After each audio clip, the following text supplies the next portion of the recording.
So the big question is this: how do most agents who don't have access to the secrets that the top agents in our industry hoard to themselves grow and prosper in today's real estate environment? That's the question. And this video podcast is the answer. I'm Pat Hyben, and welcome to Real Estate Rockstars. And now for the review of the day.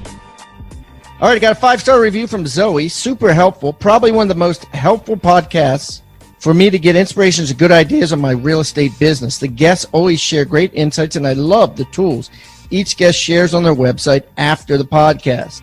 So what Zoe's talking about is the Agent Success Toolbox. Of course, guys, just go to hybendigital.com/toolbox.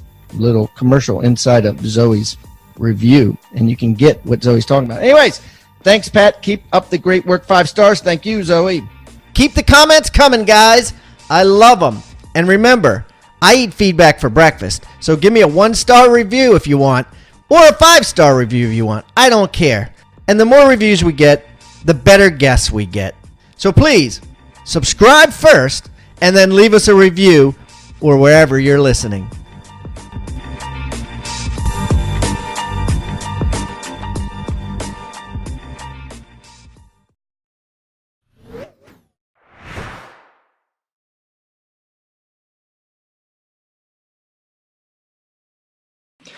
All right, Rockstar Nation, here we go. We've got a fantastic guest for you, Mark Cianciulli from Los Angeles, California, my favorite city in the world. Mark, welcome to Real Estate Rockstars. Thank you. Thanks for having me. Yeah. So, Mark, let's just tell the audience, who are you? Obviously, you're in LA. You're a real estate agent. Mm-hmm. Tell us about your background. How'd you get into real estate? How'd you get to LA? Sure. So yes, I am a real estate agent here in LA. I'm a co-owner of a small independent real estate brokerage. We're only a team of 4. My partner, Daniel Taylor, and I started the brokerage, or at least teamed up and did the majority of the building of the company in early 2017. And prior to that, we were both practicing attorneys. And aside from the brokerage business, Dan and I also syndicate some real estate deals as well. Nice. So besides the obvious, why'd you leave law to get into real estate? I would say probably number one reason is quality of life, and followed really closely by return on effort, I guess. Return on investment. Like time, effort. Yeah. Yeah, exactly. What were you working, like 90-hour weeks? And by the way, my career before law was CPA. So I had gone through some pretty intense busy seasons. Yeah. So yes, there was some 90-hour, at least close to it, work weeks there. And, not quite that in law, but it's still, I mean, you're working even when you're thinking about it, even when you're not working. So that's crazy. So tell us about your brokerage and tell us about your team. So you're located in the Northeast corridor up by the Griffith Observatory. I can never get that word right. Yeah, that's all right. Los Feliz areas, Little Armenia's up there. Yep. Silver Lake, yep. So why'd you pick that? And then tell us about the structure of your team, structure of your business. Right. Okay. So I picked Los Feliz mainly because that is what I knew. And I did see a nice trend going on in Los Feliz and Silver Lake in terms of the neighborhoods getting nicer. A lot of, it's a very artistic based neighborhood. I think it's really unique. And by the way, it's probably as much of a neighborhood as you can get in LA. Like things people live there are very walkable, and there's a lot of it's like low rise, as opposed to like just a mile or two west, which is Hollywood. Right. Yeah. High rises, traffic, tourists, craziness. Oh, yeah. Yeah, exactly. All of the above. So team of 4, what's that look like? What's it comprised of? You, your partner? Yes. My partner and I, and then we have two admins. One is a licensed agent. The other one's becoming a licensed agent. And right now, I would say the majority of the new business is being brought by my partner and I, and our 80% of what we focus on is really probate and trust sales. Oh, okay. So talk more about that. Sure. So break down what it is for anybody that doesn't know. Sure. Yeah.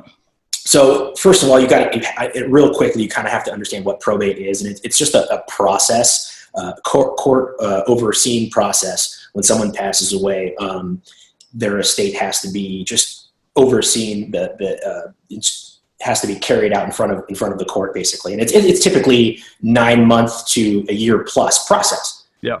So let's say the surviving son wants to sell, dad's house during probate. It doesn't want to wait until probate closes. So he would essentially use a probate and trust specialist to sell his home, the estate's home, excuse me. Yeah. Do you guys do any, I would call it standard retail business, any type of investment business, or are you all probate and trust? No, we do. We do standard real estate transactions, but it's just not where the majority of our effort is focused. I mean, it's primarily sphere of influence, whereas probate and trust, there's 2 to 3 to 4 things that we really do in order to generate business. Got it. Yeah. And how many houses did you guys sell in the last 12 months? I believe it was 37. Okay. Yeah. Which in LA, you might want to explain to the audience is a good amount of houses. It is. And remember, we're at almost a 2-year mark, Right. So it's not like we've been doing this for 10 years, but you're right. I mean, the average price point for our sales is, I think, around mid 500, 600,000. So, I mean, yeah. Relative to the rest of the country, I think, even though for LA standards, those are smaller, smaller price property points. Yeah. So yes. what, in terms of volume, what kind of volume is that?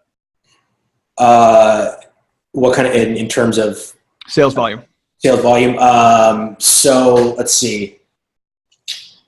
I mean, 37 times 500, 500, yeah. Okay. Yeah. So, 15 to 17, 18 million, something like that. Yeah, I would say it's just about 20 million, I believe. Okay. Just about 20. Yeah, just about 20 million. And then do you work it commission wise and profit margin? Like, do you take commission from that, or is it a flat fee? How do you work that structure? Oh, it's definitely commission based. How much commission are you getting off of that, let's say $20 million volume? Our average is 2.5%. Okay. And then profit margin wise, how do you guys run? Profit margin, we are 70-30. So our GCI was like 520,000. Okay. So I think we netted about 360,000. Okay. No, that's awesome. And we're independent, so there's no broker fee. Right? You guys are your own broker. I mean, obviously being attorneys, you can be. Right. Yeah. Right. Yeah. That's awesome. So do you handle buyers, or are you all listings? I hate to handle buyers. I do, but again, I don't actively seek them. Right. I think Daniel handles a few more, and again, it's the same. We have the same focus in terms of how we generate them, and that's purely sphere. We do not market for buyers. I don't. Yeah. So then, obviously, your number one source for your listing leads is probate and trust. Mm-hmm. Whether it's from your marketing or through SOI, through other attorneys, things like that. What other sources of business do you have? Well, I mean, I guess I do some maybe 10% commercial leasing, and that's based.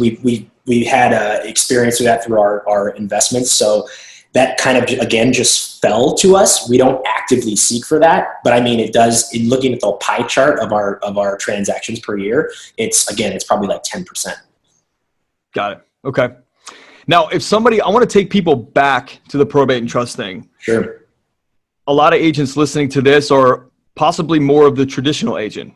So if somebody say, look, my market's getting a little tight, prices are starting to fall a little bit, the markets are shifting where I am, and I want to diversify, how would you recommend somebody getting into probate, trust? And they're not an attorney, they're just a standard agent for right now. How would you instruct someone to take that leap or take action? Well, I can only tell you how I did it. Okay. I only got one way. And that was,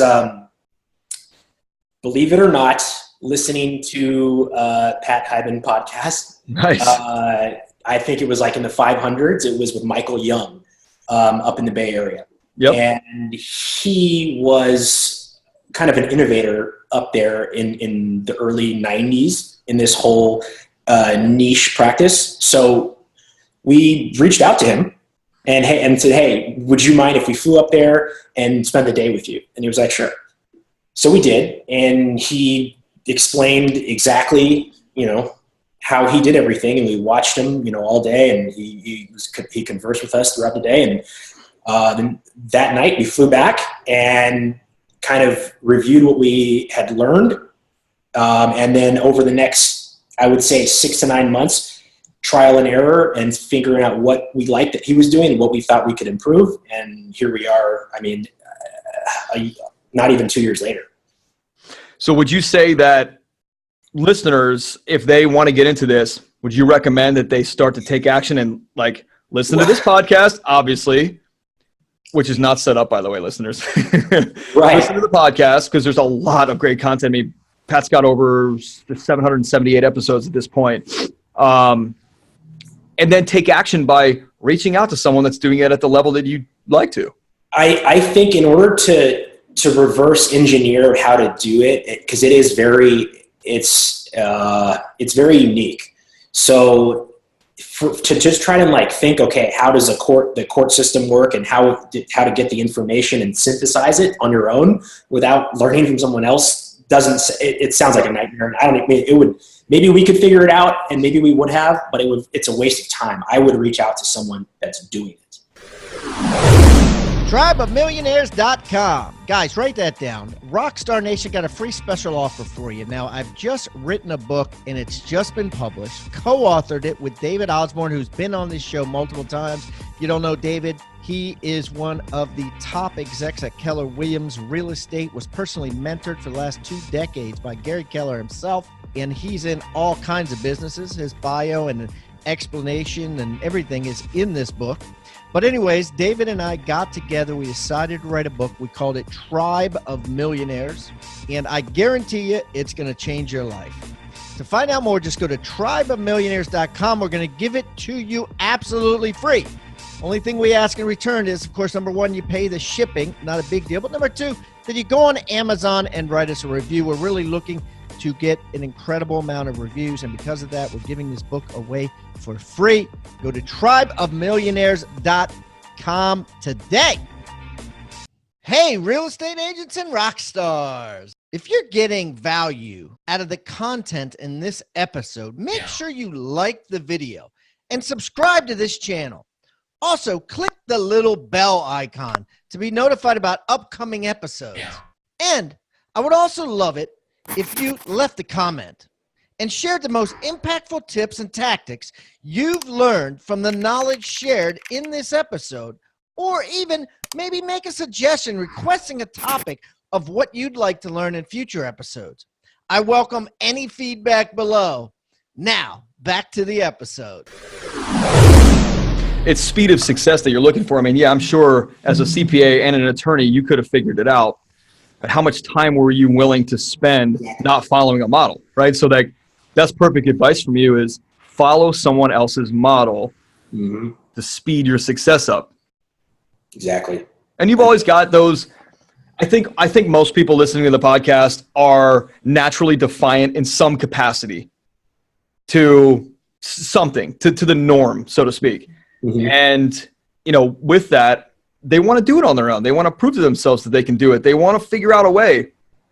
Only figure out a way for so long. Figure out a way to figure out a way. right? And improve upon the way that you right. I mean, at least give yourself a foundation of education by someone that's proven to have been doing it. That's exactly was our thoughts, at least. So I want to take listeners into your world a little bit more, because this is very interesting, and I've always been interested in the probate. I have some friends here in Baltimore that that's all they do, hundreds of deals a year, huge company, and like, let's take them into your world. So on a daily basis, what's it look like for a lead to come in? What's it look like for you to process it? How does your team structure work? Well, absolutely. Let me tell you how. Okay, first of all, the way I generate probate and trust business, and it's really three main ways. One is I cold call probate petitioners, which are, again, like beneficiaries who step up to the plate and say, listen, I'll be the one, I'll hire the attorney, and I'll take this thing, I'll take the estate all the way through probate. So one of the ways is cold calling them. No one likes a cold call, but you just have to embrace it. I mean, it's one of those things where, like, if I could eliminate it, I don't even know if I would, because I just feel like it's good for you to do it. Push out of your comfort zone. Exactly. Do you follow a script? I do. I have a very, very short script that it's not Michael Young's script. That's for sure. Okay. It's something I started with his, and it just wasn't working. Right. So it's something that probably took me, I don't know, 3 or 4 months after I started. And don't get me wrong, I mean, I sounded really stupid, like the very first times, and nervous and all that stuff. So, but anyways, now the way, and I should probably back up. I don't even know if we're going to get in this much detail, but how I actually get those leads. Do you want to know how I mean? Yeah, man, as much detail as you want to share. Okay. Because I mean, I feel like that's what people want to know. They do. I still feel like you should go and have someone teach you, but I'll tell you right now. I mean, well, that's you now. You're the teacher. Well, it is, but you're more than what I'm going to give you. I mean, okay, so probates are public information. When they're filed, they get filed at the court. So we, twice a week, and by the way, we pull LA County, Orange County, Riverside County, and San Diego County. Wow. We're just starting San Diego County. We're doing a very small big geographic location. It is. I'm in the car quite a bit. You know? Right. So we pull the information. We then synthesize it and line up contact info, and it eventually gets uploaded to my contactually CRM, which, again, slight improvement on what Michael Young was doing. He's an old school dude, and it's super. I mean, he has his model down, but this works great for us. So you use contactually? Yes. Contactually. I used to use that. I loved it. It's amazing. With all the little buckets, and that's your CRM. That's your CRM platform. Got it. Okay. Yep. So, so going back to my day, I would say the mornings are stuff like this, networking, maybe some follow-up calls, transaction management. But just about every day, come 2:30 p.m., I'm cold calling new petitioners for 2, 3, typically closer to 3 hours. And that's generally 5 days a week. So calling the petitioners, obviously petitioners are decision makers. So you're not calling trust attorneys or probate attorneys. We're talking about prong 1 of how I generate business. Okay, sorry. So you're getting to prong 2, but prong 1, is definitely it's cold calling. So that is. What do you say to these guys? Like, what? I'm just very curious about that. What my script? People can call me and I'll sell them my script. It's really short, but I'm essentially asking them if in a short sense, like if there's any possible chance of them wanting to or needing to sell the real property in the estate during the probate period, which again, about simple enough. Yeah. Okay. So the answer is either yes, we're considering it. No, we're keeping it, or don't call me. You know. Fair. And I get those 3 variations every single day. Got it. So most people, though, surprisingly, are actually pretty nice about, even if they don't want the call, they're actually pretty courteous about it. I like that. Yeah. So, so that's prong one in a nutshell. Prong two is networking with attorneys and developing the attorney probate and trust attorney relationships. Now, that is easier said than done, and takes. And Michael said it. I think he said it took him 3 to 5 years. It truly does. It's not, you're not going to instantly develop these relationships in a short amount of time with attorneys. First of all, most of them are not easy to talk to. They're definitely not. Cold calling them is almost suicide. So, you have to be creative. And I can tell you some of the things that we do. Do it. I hear that. So let's see. There's a Los Angeles County Bar Association event for probate and trust attorneys on June 4th. I'm sponsoring an event. I've reached out and found who's in charge of the event, and I'm sponsoring it. I'm doing a couple minute speech in front of 100 probate and trust attorneys, and then whatever material the main speaker is going to be handing out, he's going to be handing it out in our folders, materials, and stuff like that. So, and then I'm doing a similar type sponsorship for the Beverly Hills Estate Planning Council. And again, sponsoring, speaking, and again, we're just not the kind of guys that hands out pens or mugs with our company. Yeah, that's not warm. We're not adding value, and especially with attorneys, like you got to bring something to the table. Yeah. You can't go and, hey, if you ever a client needs to sell, like, think of me. Like, that's just, you're not helping them. No. So that's a great point. If you're not adding value, and that goes for anybody listening, if you're not adding value, don't do it. Don't do it.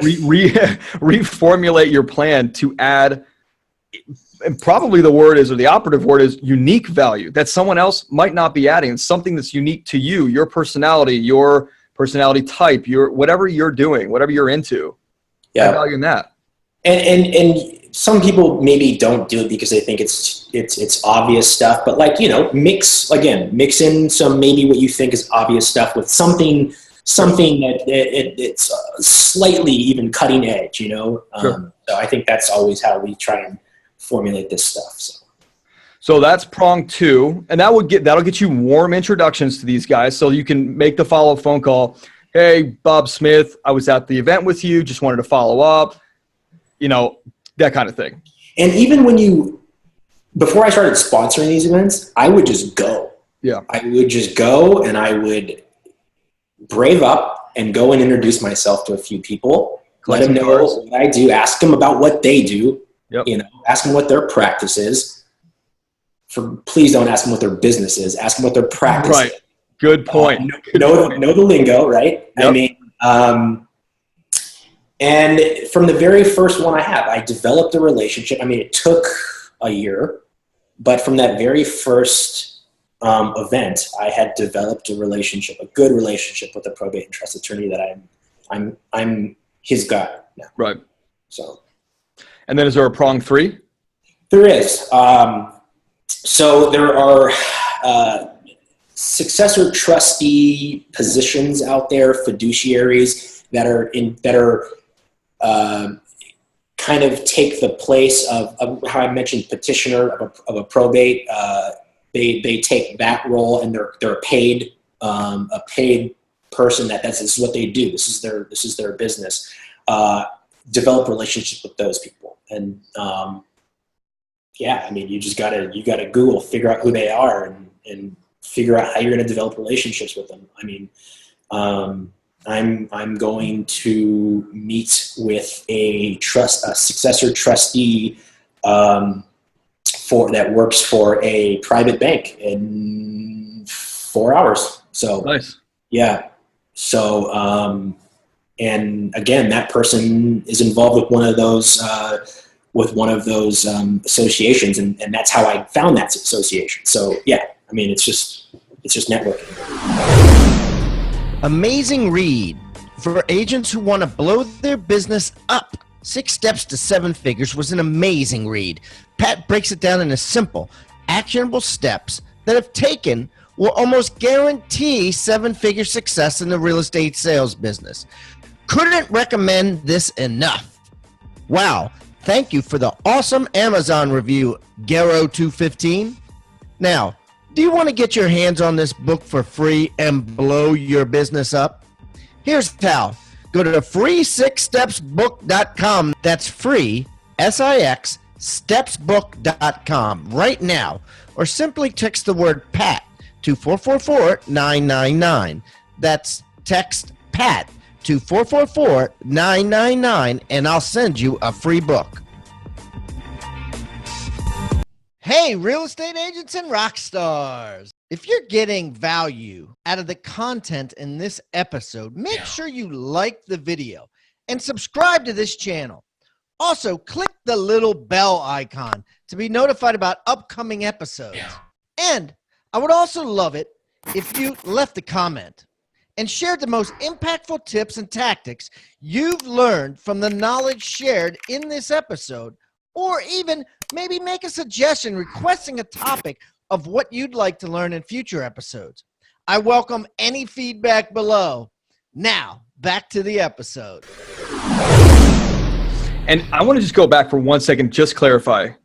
When you say petitioner, that's Yes. that could be a family member. It's not an official person that works for the government. This is a family member, someone that petitions the court after death for probate. Exactly. And there's a lot of terms that are used that all mean the same thing: petitioner, personal representative, executor, and administrator. There's slight nuances that you might want to know when talking to an attorney, but in generally speaking, they all mean the same thing, and they're typically family members, like you said. Okay. So is there a prong 4? I guess prong 4 is just doing stuff like this. Okay. Got it. Yeah. And then once it comes back to you, what systems do you guys use within your business to run it through? Obviously, you use Cianciulli as your CRM to generate. Then once it comes through, it's a standard transaction after that, yeah? There are some nuances that again, that's another reason to go and seek someone out who does it, that knows those nuances, because you don't want to somehow get your first probate transaction and then make some mistakes and piss off the attorney.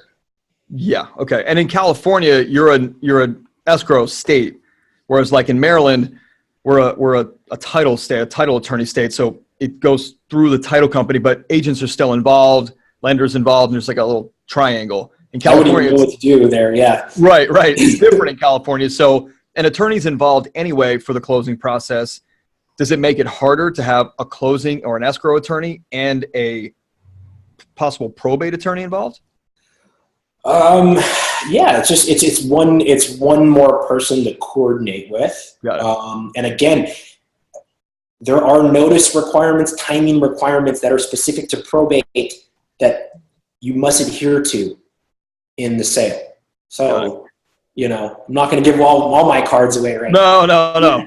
I'm going to push you for them, but you gave us a lot. You gave us a lot. What systems do you use once you go through the 3-4 prongs, comes back into your company, it's ready to be listed or whatever you guys are doing with it?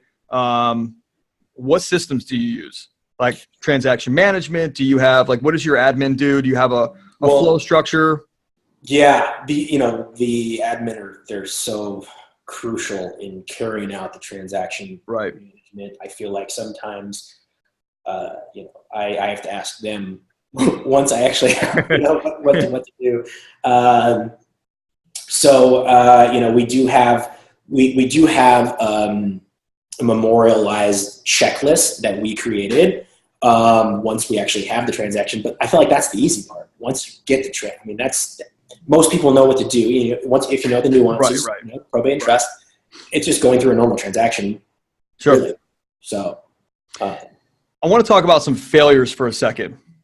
So what is your biggest failure that you see now as a success, or as made you more of a success from learning from that experience? I think just doing the trendy or the things that everyone else is doing. Like I subscribed to Zillow leads early on, and it was all I did was make them money. Yeah. I mean, that's all I did. So I mean, not choosing a niche up front, was kind of a mistake, but I think something I had to learn. Yeah. So again, it all kind of goes back to just finding something that makes you different and do whatever you can to be that person. So if you could go back and talk to yourself as a rookie agent, or you're speaking in front of a room of rookie agents right now, just brand new in the business, a month in, what would you tell yourself or them? Like, what, besides the pick a niche, like, don't focus on everything, focus on one thing and you'll get everything from it. That's a great piece of advice. What would you tell them? I would also say, and I've heard this before, but I believe it. It's find a top agent in that niche and go and work for them. I mean, in a lot of ways, I'm glad we did the thing with Michael Young, but that was the extent of what we did with the top. Right. And so we did have to drudge through and learn by trial and error, and which again is necessary sometime. But that's what I would, if I had to start all over, that's what I would do. I would go find us, because we're the top probate and trust brokers in LA and Southern California. So I would figure out how to work for them. How does somebody figure out their niche? Like, the markets are changing, the industry is changing. How does somebody figure out that niche? Well, that you have to make some deductions for yourself. I mean, for me, it was, okay, what is a consistent part of the industry that's not going to change based on market fluctuations, that I see growing, right? I mean, the average age of the population is increasing. The 55 and above population is growing very rapidly.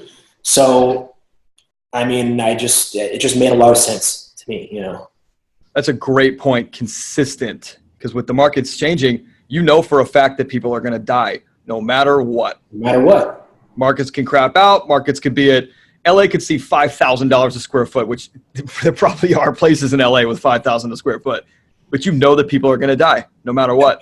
And death and taxes. Business to have. Yeah. Yep.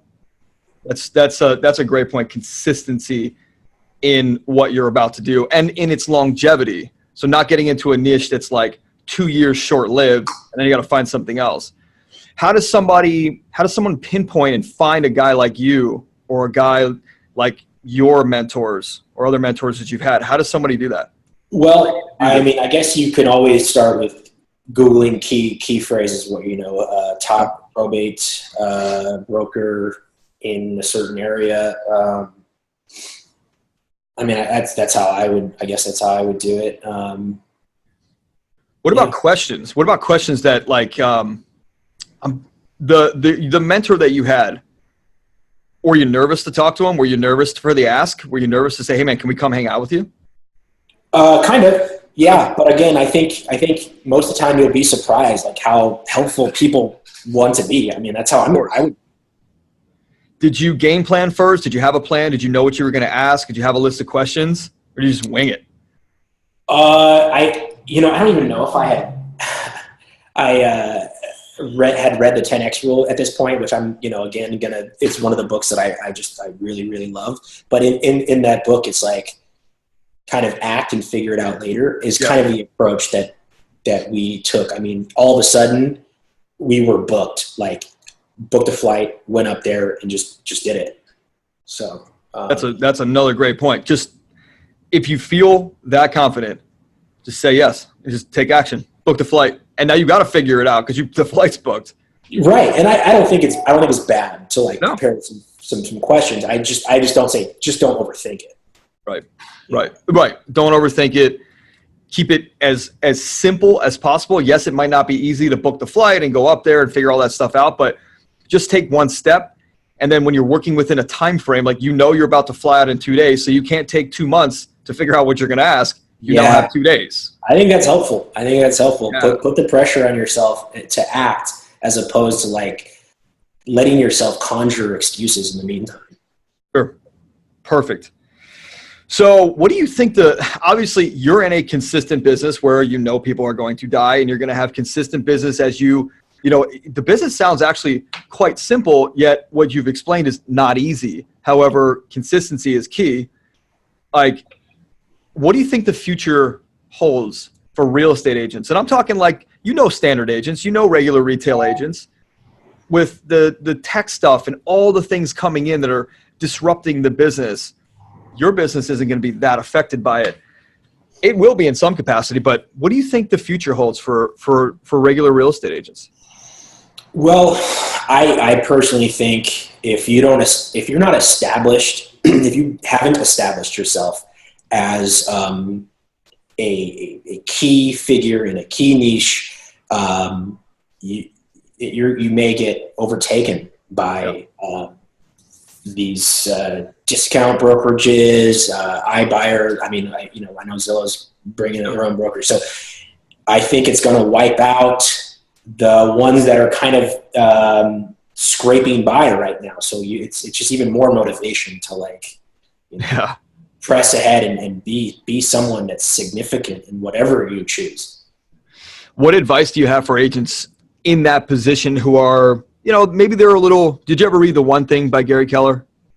No. It's a good book. And in it, he has this chapter called from E to P, entrepreneurial to purposeful.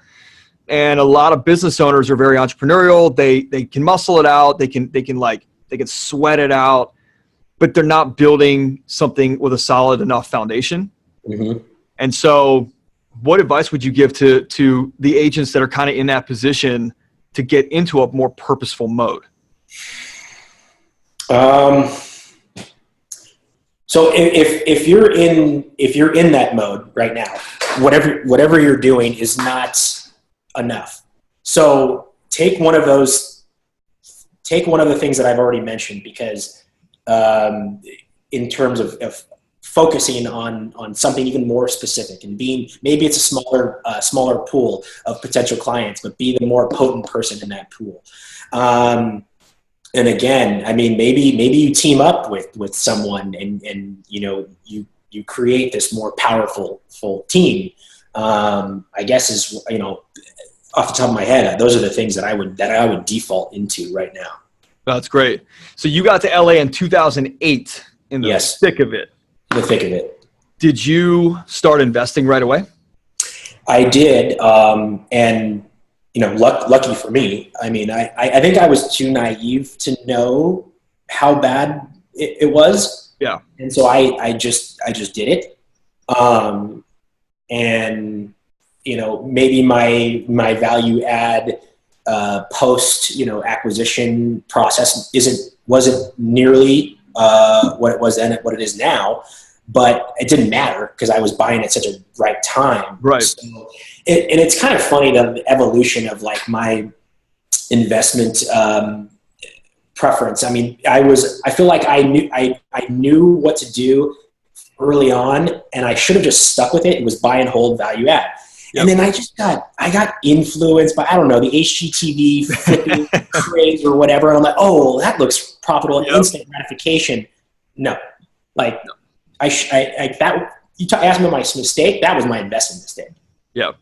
Big investing mistake. Not staying in your lane, looking at shiny stuff. We've all done it, man. We've all done it. Right. We've all done it. What do you have now? What's your investment portfolio look like? Is it all in LA? It is, all in Southern California. Okay. We were just analyzing a deal in Houston. So we're trying to branch out, and the reason is just better cash flow, and some diversification. But it's 80% multifamily value add, 20% retail value add. Got it. So strip malls, things like that. Yeah, trying to. We coin it in here, hipsterify. Got it. Strip malls. Okay. Strip malls are boring, right? They're old, boring. Talk about that. Cool. Okay, so one right now we're working on old looking building in a solid area. Terrible tenants, like traffic school, and just as boring as you can be. So this one was really, really involved, but because we had it was a brick building, so we seismically upgraded it. But that aside, we don't usually do that. It's improving the facade, improving the interiors, and then just bringing in create cool marketing materials. I mean, and I know cool is an ambiguous term, but some sleek looking stuff to attract the type of tenants that you're trying to attack. I mean, we have these small craft boutique operators in these like 1,000 square foot spaces is kind of our specialty. Got it. That's awesome. I love that. And that's your thing. 80% multifamily, value add, 20% retail, value add to a hipster flavor. Hipster flavor, yeah. And awesome. we try to keep the retail spaces like around 2,000 or less. Right. And the reason we do that is we found that we can average a higher price per square foot, as opposed to one 8,000. person. Yeah. Well, then if you have one tenant go out, it's like your multifamily idea. One tenant, 5 tenants go out, you're okay. Mm-hmm. But if somebody takes your 8,000 square feet in your 10,000 square foot building and they're out, you're in trouble. You're definitely in trouble, especially if you value added. Yeah, I think that's a really smart idea. Let's talk about some books. So you mentioned Grant Cardone 10X Rule. What are some other books you're reading right now? And I know that's so cliche, but it's the reason why he's so big is because people follow it and it works. Like, take action and figure it out later. That's a fantastic rule. I listen to that in the car like once a quarter, just to remind me to no, but I really like the new Psycho Cybernetics. I was an athlete, and I feel like visualization, what you're going to want to accomplish is really important. Make sure whatever you're trying to accomplish is very clear. Yep.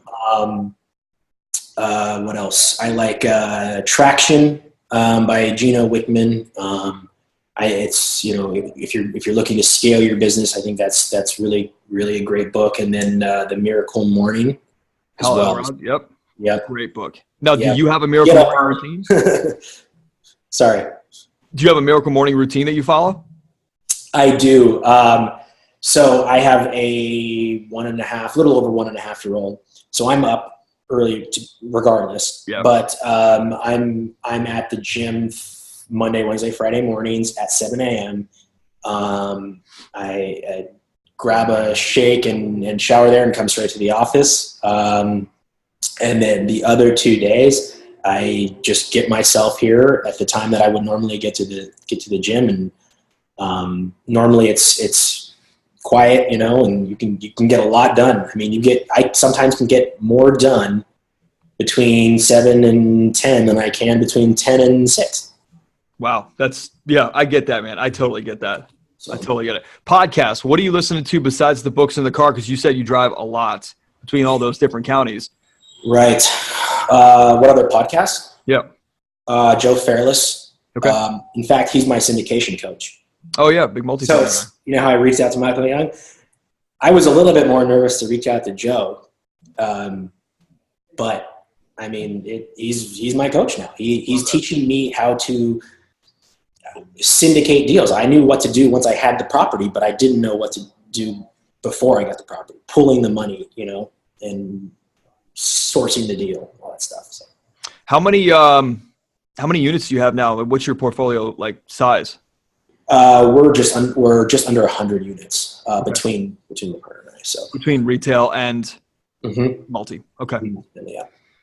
And where can people find you, man? I mean, obviously you're in LA. Where can people find you? Website, Facebook, Instagram?